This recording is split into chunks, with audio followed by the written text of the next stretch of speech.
we've been spending quite some time now on introduction to meditation as a path and how it works in the broader context of particularly the Tibetan Buddhist perspective on our lives and how we live our lives and what meditation does. And it's important for me to say that meditation is not just a technique that's separate or divorced from the Buddhist matrix of teachings from whence it came. We've been doing a lot of Q&A over the last quite a few weeks now. And sometimes it almost poses a bit of a dilemma, let's say, for myself as a teacher, because essentially what we need to do is allow you, the meditator, to meditate, to practice, to do what you do, to apply the teachings. And we don't have to micromanage too much or at all. The idea is if there are doubts, if there are certain questions, yes, they need to be addressed, obviously, and keep people on the right track. But this is also kind of the school of less is more. And our meditation itself will give us a lot of feedback and provide us with usually a rich kind of amount of material to work with. But this is not like college or school. This is very much experiential. And too many teachings is not necessarily the best thing. So, because it provides too much fodder for the mind, too much to perhaps try to contemplate and think about. The path of meditation, this is, I want to be clear, I'm not trying to teach people to be Buddhist scholars or philosophers. That's very much available. And so the notion here, I want to make this clear to you, the viewer, that there's something for everyone. And if you are of a scholarly bent, if you are really interested in analysis or history or philosophical understandings, go for it. Follow that is your particular gift, and you should pursue that. But I am from the school of, we sometimes say, dumb meditators. And to work on simplicity is harder in some ways, and very rewarding. So rather than trying to come up with new material constantly, I like to try to keep bringing things back to a handful of, you could say, basic principles. We've discussed this over in many videos, so I'm not going to repeat them now. The basic criteria of Buddhist philosophy and so on. But I want to circle around to something, which is, especially for people that have only been meditating for, let's say, a handful of months or weeks, or even just the first couple years. How does one know if one is actually making, and it's a loaded word, but how does one know if one is making progress? Now, as I said earlier, meditation will provide the feedback, but how do we know if we're really kind of getting it? Now, we've been talking about shamatha meditation. This is the path of Mahamudra, and ultimately leads to very profound, very deep, and very broad, and very expansive understanding of, or experience of, we say, the nature of one's mind. Sort of what mind is, if it's made of something, or how it is, how it exists, how it works, so to speak. But that's sort of a lofty goal and not something I think we should be too concerned with at this stage. It's nice to know, if you're studying a map, sort of, where is MapQuest? What's the goal of MapQuest? Where are we headed to? But we don't focus on that. We really need to know where we make our right turn and then our left turn and what exit to take and so on, one step at a time. But if we step back from all of this, which is what I want to do here for a moment, there's something very, very simple as a fundamental kind of criteria, which is, okay, how are we making progress? How are we making progress? How do we sort of assess that? I'm not saying measure that, but how do we just sort of assess in broad terms if we're making progress? You could even, to use a terrible word, on our spiritual journey, how are we making progress? In our path of study and practice of Dharma. The criteria is this: if our sense of attachment, particularly to ourself and our own interests, if that is lessening, we're making progress in the right direction. If we become more self-centered, more self-obsessed, we're going in the wrong direction. It's pretty much that simple. If we are becoming more available to others, in a sense of being able and willing and interested in engaging others, or being patient for others, or being caring about others. Now, we've been talking about Mahayana. This is the broad path of inclusiveness. And also there's a leveling of the playing field. The normal default position of sentient beings is, George Harrison had a song. It was I, me, mine. And if everything in our default mechanism is about I, me, and mine,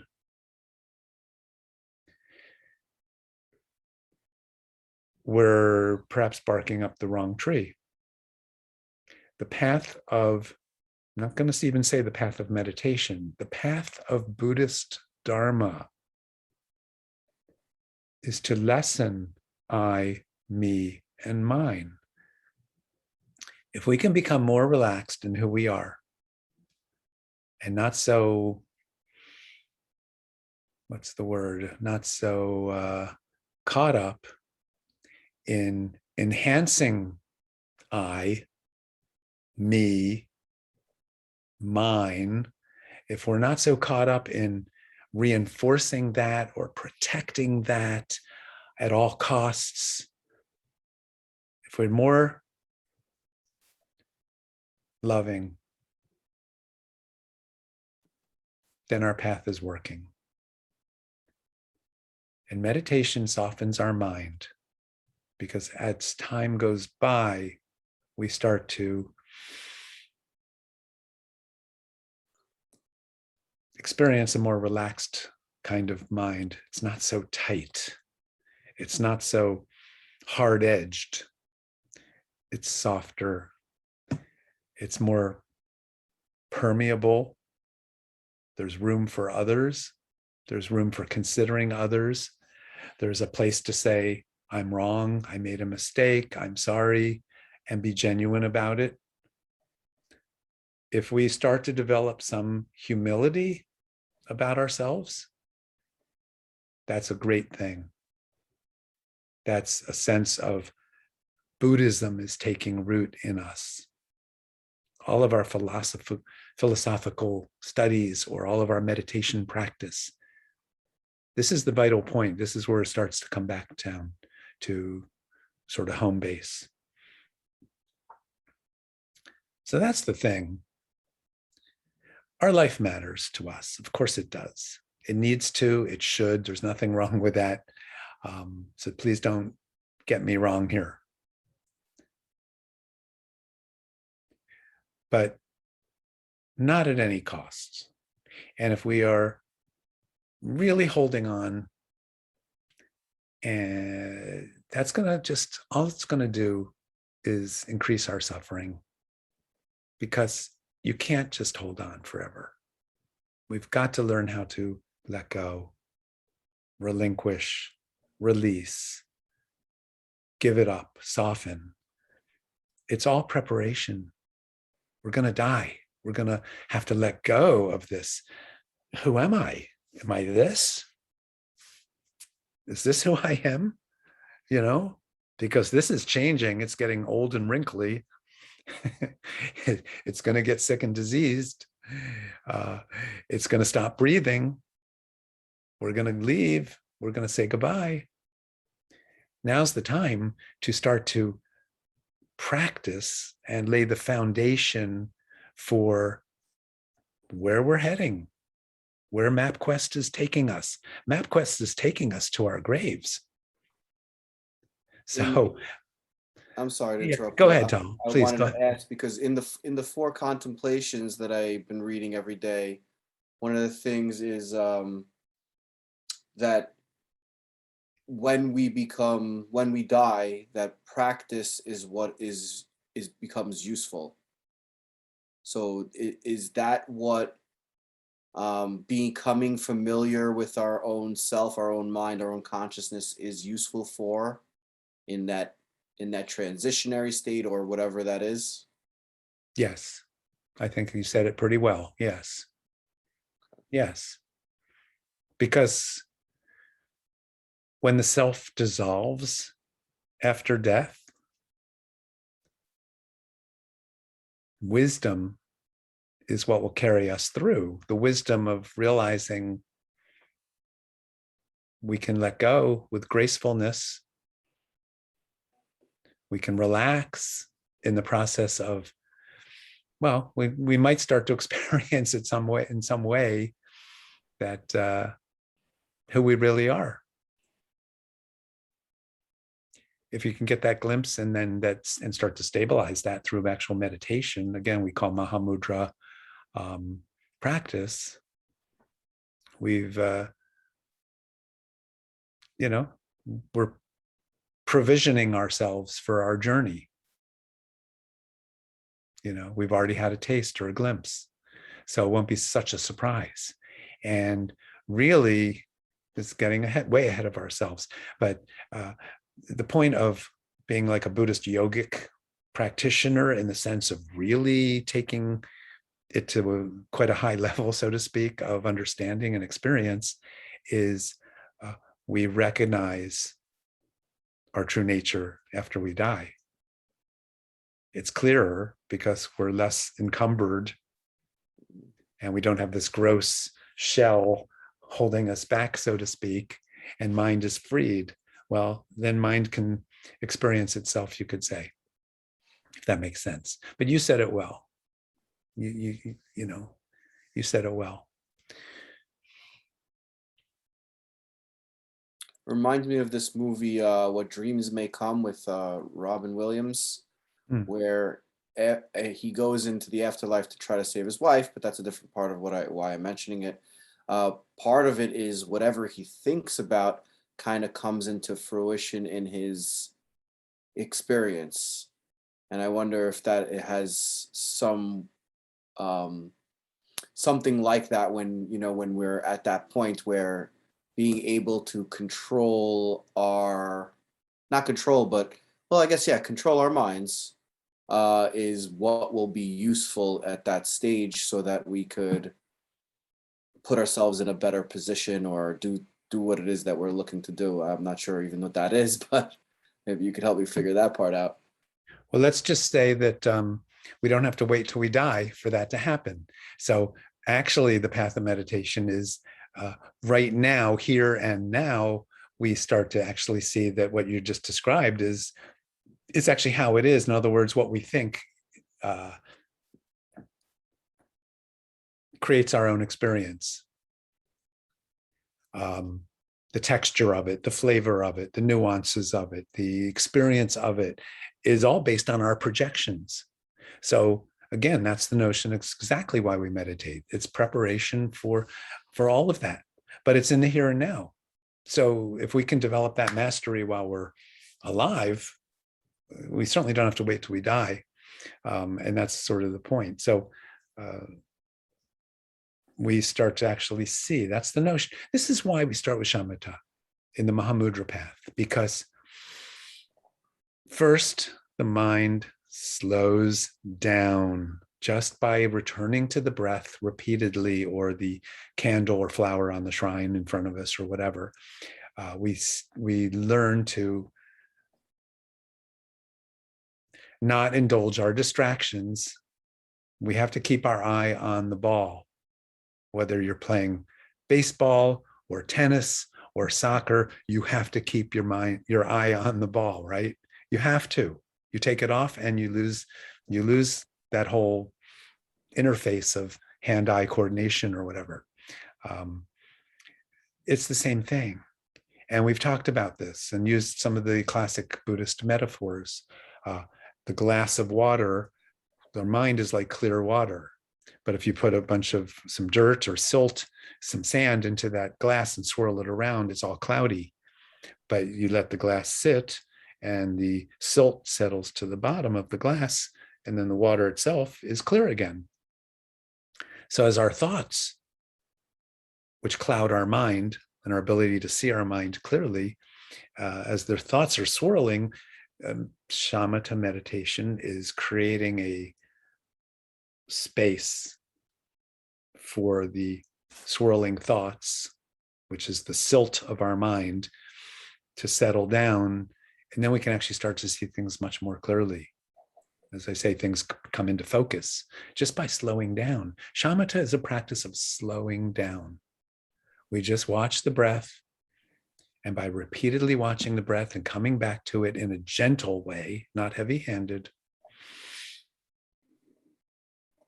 the thoughts will start to slow down, even if it takes months and years. But that process of patience and learning to have this more gentle relationship with our thinking process, that's the key. That is shamatha. That's what we call peace meditation or tranquility meditation. Some of the sort of rough translations of shamatha. We say calmly abiding, calmly resting the mind. You can't force it. And it takes patience. But then all these other things we're talking about, even after death and so on, it'll be much easier to navigate. But we have to have a calm mind, and calm and clear mind, you could say, are synonymous. One follows the other. Then we start to see, you can get a handle, a perspective on how thoughts jerk us around, but also taint our experience. It's like, in legal terms, leading the witness, So we have the possibility of letting reality just be on its own terms without us imputing something on reality.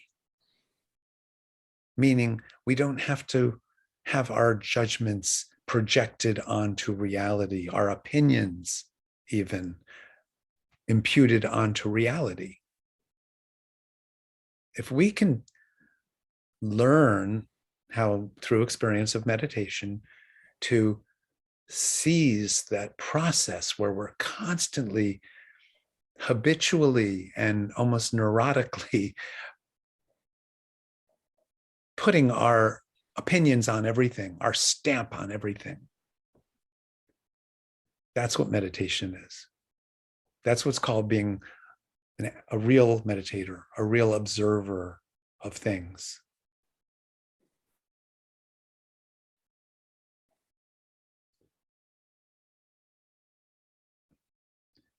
This is what we learn to do. We learn we don't have to opinionize everything. Judgmentize. I'm creating new words here. Judgmentize everything. We don't have to do that. It's a habit. It's an addiction. It's a neurosis. These are all our neuroses.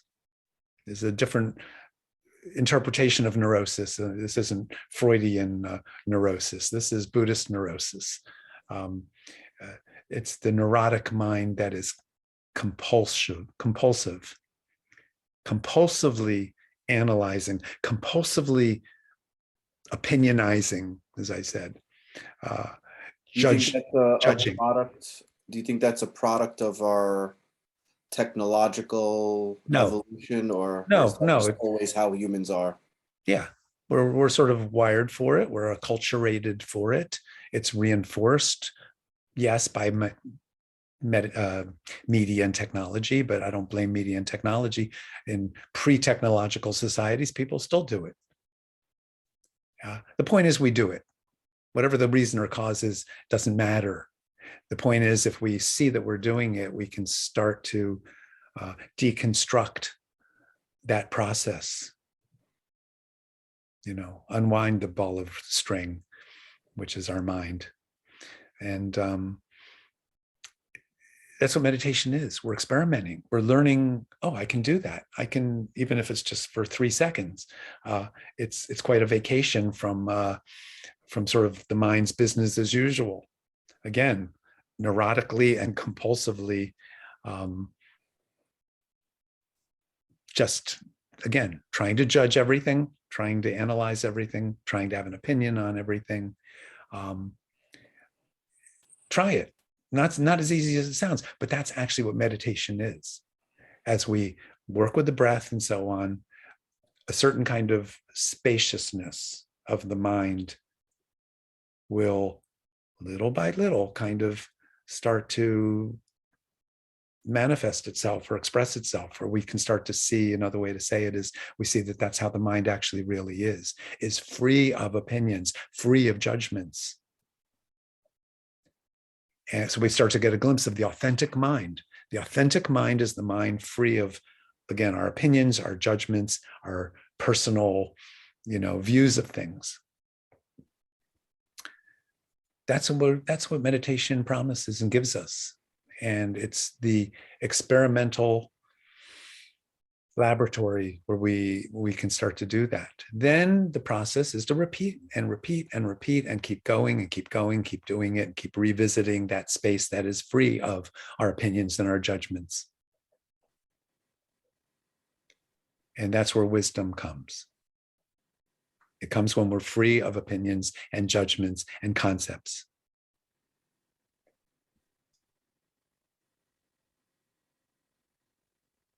Thank you all. Thank you for your attention and your patience. And again, please, if you have any thoughts or questions, please feel free. Thank you, Lama Dawa.